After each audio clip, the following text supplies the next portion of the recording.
Welcome to news wise. मैं हूं आरिफा नूर। नाजरीन, इलेक्शंस में चंद ही दिन बाकी रह गए हैं। अब कोई ताख़ीर का यहाँ सवाल पैदा ही नहीं होता। आज भी इलेक्शन कमीशन ऑफ पाकिस्तान में एक मीटिंग हुई सिक्योरिटी सिचुएशन के हवाले से, जो बलूचिस्तान और खैबर पख्तूनख्वा में पिछले दिनों में वाक़यात हुए उस हवाले से जायज़ा लिया गया। मीटिंग में जो निगरान वज़ीर दाखिला हैं वफाकी एजाज़ गौहर साहब, वो भी मौजूद थे, सेक्रेटरी दाखिला भी मौजूद थे।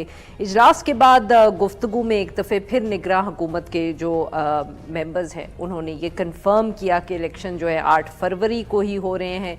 कोई इब्हाम अब नहीं रह जाना चाहिए और ना ही ये सवाल उठना चाहिए कि क्या इनमें ताख़ीर अब फिर हो सकती है। ये जो आज का इजलास था, ये ऑब्वियसली जो पिछले दिनों में कुछ वाक़यात हुए हैं बलूचिस्तान खैबर पख्तूनख्वा में, जिसमें खैबर पख्तूनख्वा में जो एक इलेक्शन के उम्मीदवार थे उनकी हलाकत का भी वाक़या जो है वो इन्वॉल्व है, उसके बाद ये इजलास तलब किया गया था।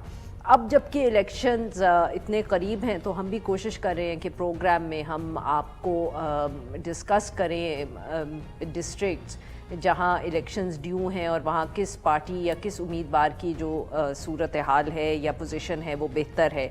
इसी हवाले से आज हम बात करेंगे साउथ पंजाब के कुछ डिस्ट्रिक्ट्स का। हम जिक्र करेंगे मुल्तान, लोधरा, राजनपुर, मुजफ्फरगढ़, डेरा गाजी खान।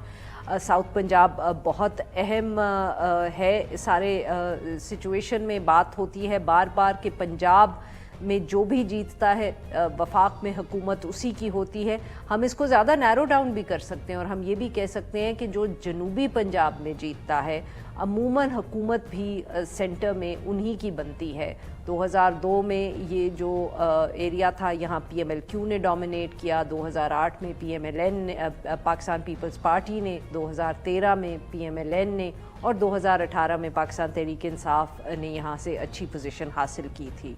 सेंट्रल पंजाब जहाँ पाकिस्तान मुस्लिम लीग नवाज़ ऑब्वियसली डोमिनेट करती है, साउथ पंजाब है जिसकी जो एक पार्टी को इतनी सीट्स प्रोवाइड करता है या मुहैया करता है कि वो फिर वफाक में हुकूमत बना लेते हैं। यहाँ से गुफ्तगू आज हम शुरू करेंगे मुल्तान से।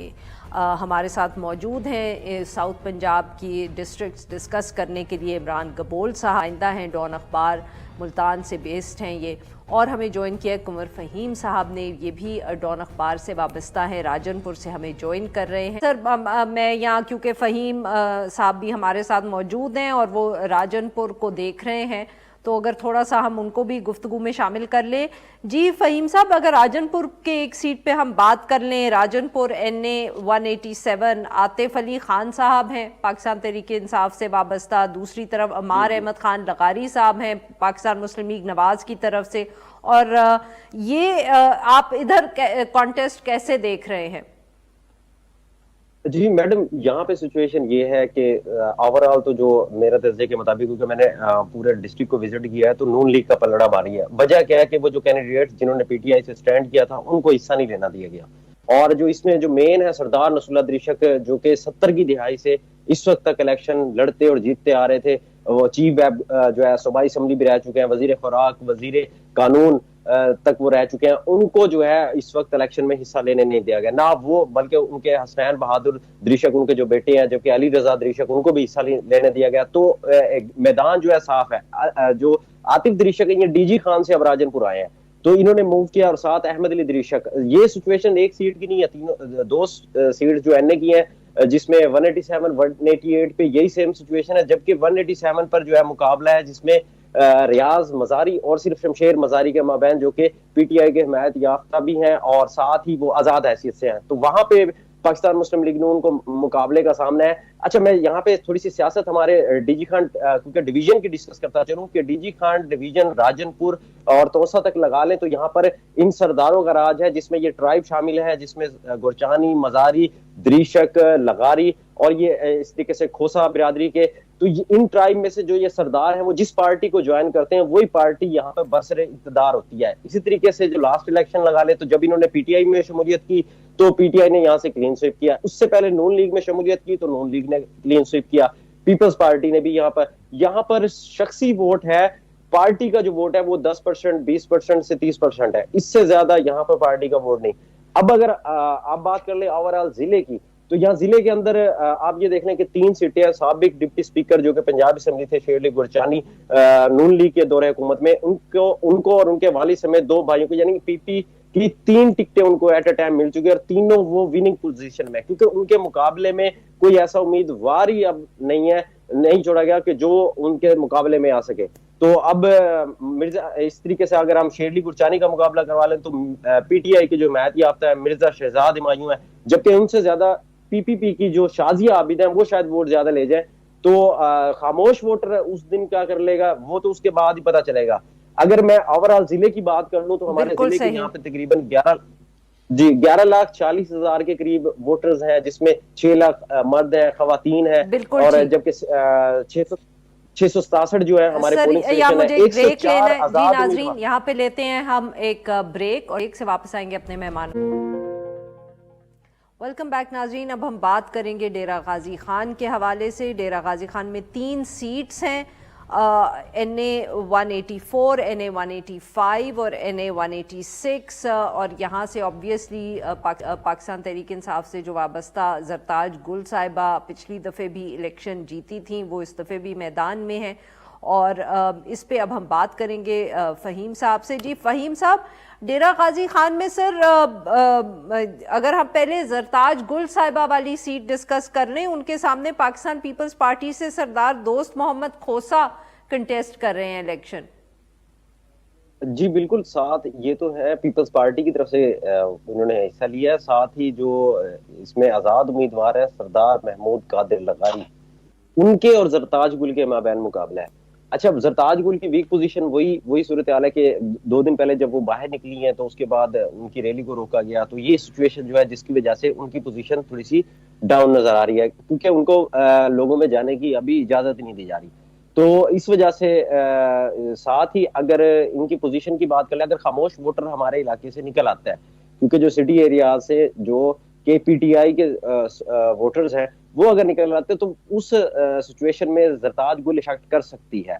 इस वक्त अगर इनका मुकाबला मेन है दोस्त मोहम्मद खोसा के जो है वो 3rd पोजीशन पर आ रहे हैं, जबकि सरदार महमूद कादिर लगारी जो है 1st पे आ रहे हैं, और जो पीटीआई की जरताज गुल है वो 2nd पे है। लेकिन ये 1st हो सकती है अगर वोटर निकला और टर्न आउट आया तो, क्योंकि जो वोटर है यहाँ तो पे सर ये बताइएगा कि ये डीजी खान की जो आप ये सीट की बात कर रहे हैं, तो क्या इसमें देही इलाके ज्यादा हैं या शहरी इस सीट पर? इस सीट पे सिटी एरियाज भी है, साथ देहात भी इसमें शामिल है। तो मेन जो सिटी है, क्योंकि उसके साथ देहात जो मेन है वो लामाला इसको इफेक्ट करता है, क्योंकि जब तक देहात से आप नहीं वोट जीतते, जो शहरी आबादी है वो यहाँ पे जरा कम है, तो दही जो इलाके हैं वहां पर जो आबादी है उसका रेशो तकरीबन 60-40 के करीब आता है। तो ये तमाम हल्कों में यही सिचुएशन होती है, जो देहात से अच्छा वोट बैंक ले आता है वही कामयाब होता है। तो जरताज गुल जो पिछली दफा जब इलेक्शन जीती थी तो एक तो पीटीआई का जोर था, दूसरा जो है लगारी और जो खोसा, इनसे तंग जो लोग थे उन्होंने, चाहे वो देहात से थे चाहे वो शहर से थे, उन्होंने इसलिए पीटीआई को सपोर्ट किया था। लेकिन सरताज गुल के ओवरऑल अगर काम की बात कर ली जाए तो कोई ज्यादा हमें इनका वर्क नहीं नजर आया। अब जो एक हवा चली हुई है, जो वोटर है वो जो चाह रहा है, अगर वो खुलकर तो सामने नहीं आ रहा, अगर वो वोट देगा, वो चाहे वो गुस्से में दे या जिस भी अंदाज में दे, तो देन उसका इफेक्ट इस सीट पर जो है NA 185 पर हो सकता है। जरताज गुल मुकाबले वाली कंडीशन में आ सकती है, लेकिन अभी जरताज गुल जो है वो 2nd पोजीशन पर है। ठीक, बिल्कुल ठीक। अच्छा सर, अब अगर हम बात कर लें डीजी खान NA 186, यहाँ से of course Pakistan Muslim league Nawaz की तरफ से सरदार अवैस खान लगारी साहब खड़े हुए हैं, पाकिस्तान तहरीक इंसाफ से वाबस्ता है मेहर सज्जाद चीमा साहब, और पाकिस्तान पीपल्स पार्टी की तरफ से मीर शहरियार तालपुर हैं। जी अच्छा, यहाँ पे अगर देख लें तो जो वाज़े जो बढ़तरी अक्सरियत जो नजर आ रही है, अगर 60-40 का किया जाए तो मेन मुकाबला यहाँ पर अवैस लगारी और पीटीआई के महर सजाद चीना में है। लेकिन महर सजाद चीना की वही कंडीशन है कि यहाँ पर कोई ऐसा कैंडिडेट नहीं था जिसको जो है टिकट जारी किया जाता है। ये एक नया चेहरा है, एक वर्कर क्लास का बंदा है, तो ये सामने आया, तो वो उस तरीके से ना ही ये लोग कंपेन कर पा रहे हैं, ना ही जो है इनकी इतनी कोई पॉपुलैरिटी है जिसमें अगर कहा जाए कि भाई ये किसी विनिंग पोजीशन में आ सकते हैं। तो यहाँ पर क्लियर कट जो है मुस्लिम लीग नून के जो है अवैस लगारी इनको वाजे यहाँ पर जो है बढ़तरी इस वक्त तक तो जो ग्राउंड सिचुएशन है उसमें हासिल है। जो वोटर है वो तकरीबन कुछ हवा का रुख भी देख रहा है कि जिस तरीके से उनको यहाँ पर नजर आ रही है कि जी नून लीग पूरे डिवीजन के अंदर जो है यहाँ पर वाज़ेह अक्सरियत है, और जो जब उम्मीदवार जीतता है, असल में यहाँ पे पार्टी से ज्यादा उम्मीदवार को देखा जाता है। जब वो उम्मीदवार जिस पार्टी में होता है तो वो उसको सपोर्ट करते हैं, तो उनको पता है कि अगर अवैस लगारी बनता है तो उनके जो काम है वो अगर होते हैं तो वो अवैस लगारी को सपोर्ट करते हैं। तो इस हवा की वजह से जो इनके चेयरमैन हैं, जो पीटीआई के साथ जो मौजूद थे, जो पीपल्स पार्टी के साथ थे, तो वो उस हवा को देखते हुए इनकी तरफ मूव कर रहे हैं, जिसकी वजह से इनकी पोजीशन जो है वो काफी स्ट्रॉन्ग दिखाई दे रही है।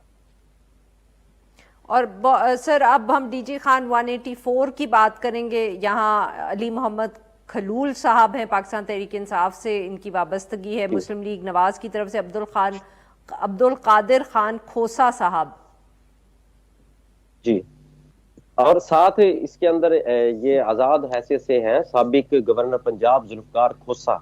तो यहाँ पे मुकाबला दो कैंडिडेट्स में नहीं, तीन कैंडिडेट्स में हम इसमें लगा सकते हैं। इसके अंदर जो मेन मुकाबला है वो अब्दुल कादिर और जुल्फकार खोसा के माबैन हो सकता है।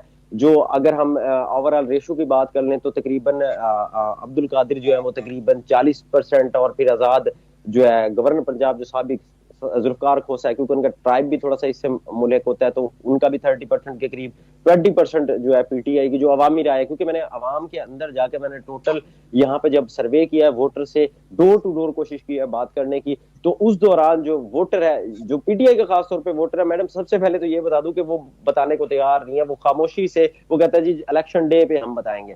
तो उस हिसाब से अगर देखा जाए तो यहाँ पर जो पीटीआई की सीट है वो तकरीबन थर्ड पोजीशन पर आ जाती है। जो मेन मुकाबला है वो इसमें अब्दुल कादिर खोसा और गवर्नर पंजाब जो साबिक रह चुके हैं जुल्फकार खोसा, उनके माबैन यहाँ पे हमें नजर आ रहा है। जी बिल्कुल ठीक। आमिर साहब वेरी